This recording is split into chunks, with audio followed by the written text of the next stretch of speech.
हमारी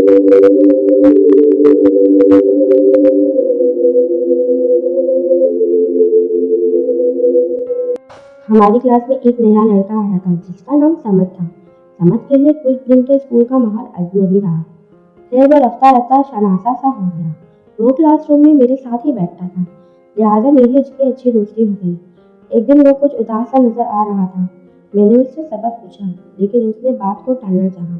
आखिर मेरी मुसलसल इसरार पर उसने हथियार डालने पड़े। फिर जो कहानी उसने सुनाई वो कुछ यूं थी।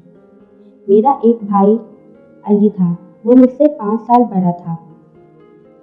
वो भी मैट्रिक करने इसी स्कूल में आया था। हमारे गांव को स्कूल से 2 रास्ते जाते थे। एक रास्ता साफ सुथरा है, उससे गुजरते हुए 5 छोटे किसानों के घर आते हैं, लेकिन वो रास्ता खासा तवील है। जबकि दूसरा रास्ता कदरे छोटा है, लेकिन पुराने दरख्तों झाड़ियों से गुजरकर हमारे गांव पहुंचता है। उस रास्ते से कम लोग सफर करते हैं, क्योंकि इसके मुताबिक बहुत सी पुरस्कार कहानियां मशहूर हैं। अली भाई इसी रास्ते से स्कूल जाया करते थे, मगर कभी उनको वहशत महसूस नहीं होती थी।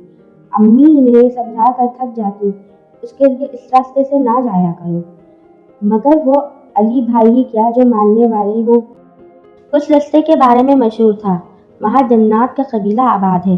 कभी किसी शख्स को वहाँ एक दुल्हन के जेवरात से लदी फदी दिखाई देती, कभी सफेद लिबास में मलबूस लोगों का एक काफिला गुजरता नजर आता, कभी लोगों का मजमा जो एक सरदार से सामने बैठा दिखाई देता। इस तरह की नाकाबिल यकीन कहानियां लोगों ने रास्ते से आने के बाद सुनाई। अली भाई हमेशा उस शॉर्टकट रास्ते को मुंतखब करते। माँ के अलावा अब्बू और मेरी छोटी बहन उनके समझाते, मगर उन पर असर ना होता। एक दिन अली भाई आए तो कुछ गुमसुम थे। उन्होंने खाना नहीं खाया। माँ के पूछने पर उन्होंने कहा, मुझे आज कुछ ज़्यादा ही थकन महसूस हो रही है, बराए मेहरबानी मुझे कुछ देर आराम करने दें। जब अली शाम को नींद से बेदार हो गए तो बुखार की शिद्दत से जल रहे थे। माँ इसलिए ज़्यादा परेशान थी कि उन्हें मालूम था कि अली का गुजरना खौफनाक पुरसरार रास्ते से होता है।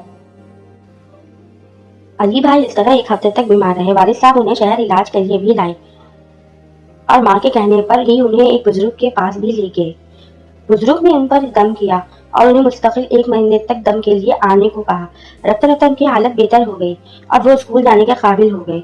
स्कूल जाकर पता चला कि 2 दिन के बाद सालाना इम्तिहान थे और भाई की कुछ तैयारी नहीं थी। ये बात से वो परेशान भी नहीं थे, और एक बात ये कि सब लाख मना करने के बावजूद उन्हें पुरसरार रास्ते से गुजरना नहीं छोड़ा था। और जब उनका रिजल्ट आया तो सब लोग हैरान रह गए। बगैर तैयारी के अच्छे नंबरों से कामयाब हो गए। ये रास्ता जब खुला जब अली भाई एक खूबसूरत सी लड़की घर लाए। इत्तेफाक से उस वक्त अब्बा नहीं थे, वो ऐसी बातों को सख्त नापसंद करते थे। माँ तो माँ होती है, उन्होंने इस लड़की को मोहब्बत से बिठाया और उसकी तवाज़ो की। कुछ देर घर में गुजारने के बाद अली भाई उस लड़की को घर से छोड़ने के लिए चले गए। वापस आकर जब माँ ने उस लड़की के मुतालिक पूछा तो भाई ने बताया कि जिस रोज उनकी तबीयत खराब हुई वह वापस आ रहे थे स्कूल से कि शरीर लड़के उनके पीछे पड़ गए। ये वो लड़के थे जो अली भाई से कीना रखते थे, क्योंकि अली भाई पढ़ाई में अच्छे थे। तमाम टीचर्स उनकी तारीफ किया करते थे। वो लड़के जब अली भाई के पीछे जंगल में पहुंचे तो उन्होंने अली भाई से झगड़ा शुरू कर दिया और उन्हें मारने की कोशिश की।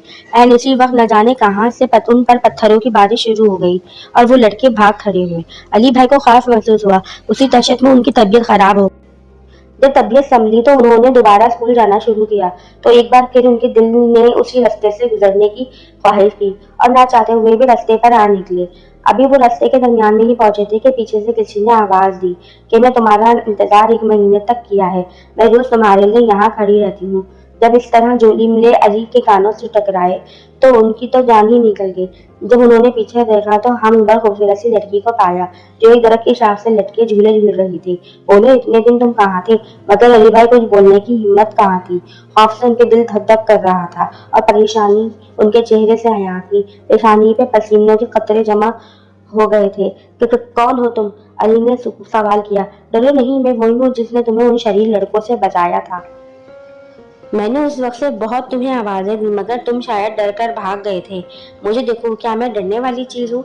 तब अली भाई ने थोड़ी हिम्मत करके उसका बगौर जायजा लिया, और वाकई एक खूबसूरत सी लड़की थी जो चेहरे पे मासूमियत सजाए अपनी बड़ी बड़ी आंखों से उसे देख रही थी। अली का खौफ कुछ कम हुआ तो उसने पूछा, तुम रहती कहाँ हो? क्या इस खौफनाक जंगल में? ये सुनकर वो लड़की बेतहाशा हंसना शुरू हो गई। खौफनाक जंगल? तुमसे किसने कहा ये बात? अरे ये मेरा घर है। यहाँ मैं अपने बाबा के साथ रहती हूँ, चलो मैं तुम्हें अपना घर दिखाती हूँ। अली के कुछ बोलने से पहले ही लड़की ने उसका हाथ पकड़ा। अभी 2 कदम ही चले होंगे कि अली को दाएं बाएं मकानात की कतारें नजर आने लगी। उधर उधर लोग भी काम करते नजर आ रहे थे। कुछ लोग घर की तरफ जा रहे थे और कुछ कहीं बच्चे खेलते नजर आते थे। अली भाई की समझ नहीं आ रहा था कि कौन सी जगह है। वो रोज यहाँ से गुजरते थे, मगर आज तक ये लोग क्यों नजर नहीं आए। आखिर अली भाई ने लरसती आवाज के साथ ये सवाल लड़की के सामने रख दिया, ये कौन लोग हैं?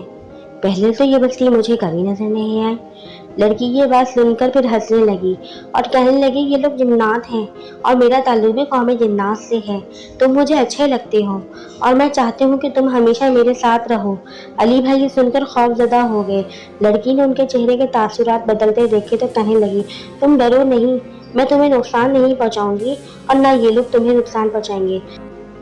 तब उन्होंने कहा, मुझे देर हो रही है, आज मुझे जाने दो, घर वाले परेशान हो रहे होंगे। ठीक है तुम जाओ, लेकिन तुम जरूर आना और शाम के वक्त आना, मैं तुम्हें अपने बाबा से मिलवाऊंगी। लड़की की इजाजत मिलने पर अली ने जल्दी से घर की राह ली और रस्ते भर उस जिंदादी के बारे में सोचते रहे। दूसरे दिन अली भाई पर अजीब सी कैफियत तारी थी। वो खोए खोए से थे।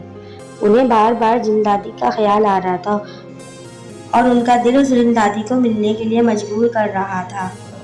इस तरह परेशान हाली में शाम हो गई। माँ की नजर से बचकर वो घर से निकले और उस पुरसरार रास्ते यानी पुरसरार बस्ती की तरफ चल पड़े। वो वहां पहुंचकर उधर उधर देखने लगे। अंधेरा पहल रहा था, लेकिन अब उससे खौफ जरा महसूस नहीं हो रहा था। अचानक झाड़ियों से वही जिंदादी नुमाया हुई और उनका हाथ पकड़कर अपने घर ले गई और वहां जाकर उनकी खूब खातिर तवाज़ो की और उन्हें अपने घर वालों से मिलवाया और वहां वापस छोड़ गई। और फिर गरीब भाई वापस जब घर आए तो घर वाले बहुत परेशान थे। माँ ने तो रोकर बुरा हाल कर लिया था। सबके पूछने पर उन्होंने ये वाकया सुना दिया। सुन के सब लोग हक्का बक्का रह गए और माँ का तो बुरा हाल हो गया और वो बेहोश हो गई। अली भाई कह रहे थे कि मैं कल फिर वहां जाऊंगा और जिनजादी को अपने साथ लेकर आऊंगा। ये तमाम वाकया सुनने के बाद घर वाले परेशान से हो गए। घर में फैसला हुआ कि इनको फिर मौलवी साहब को दिखाया जाएगा। अब्बू को गांव के मौलवी साहब का जब ख्याल आया तो उन्होंने वहां पर ले जाकर उनसे झाड़ फूक करवाई, क्योंकि वो मशहूर थे कि गांव में झाड़ फूक करके जिन्नातों को भगा देते हैं। मेरे घर वालों ने उनसे मदद लेने का सोचा, मुतमईन होकर सो गए। बाद जब घर वाले बेदार हुए तो अली भाई कमरे में नहीं थे। उन्हें हमने बहुत तलाश की है और बहुत ढूंढा मगर उनका कोई सुराग ना मिला। लोग कहते हैं उनको जिन्नात उठा के ले गए। उनको घर वालों के इरादों का इल्म हो गया था। लोग बताते हैं कि जब वो जंगल से गुजरते कभी कभार उन्हें अली भाई नजर आते हैं। उन्हें आवाज दो तो वो गायब हो जाते हैं। माँ अली भाई को आज भी याद करके रोती है। मैं भी उस स्कूल में हूँ जहाँ अली भाई पढ़ते थे। वो रोजाना मुझे ताकीद करके भेजती हैं कि उस रास्ते से ना जाना। मैं रोज अपनी माँ को रोता चाहता हूँ मगर मैं उनके लिए कुछ नहीं कर सकता। देर में क्लास टीचर आ गए और पढ़ाई शुरू हो गई। मुझे आज भी यकीन नहीं आता कि समझ में ये मनगढ़ंत सुनाई थी या अली भाई को वाकई ही जिन ले गए। आपका क्या ख्याल है? अगर आपको मेरी स्टोरी पसंद आई है तो प्लीज मेरे चैनल को सब्सक्राइब कर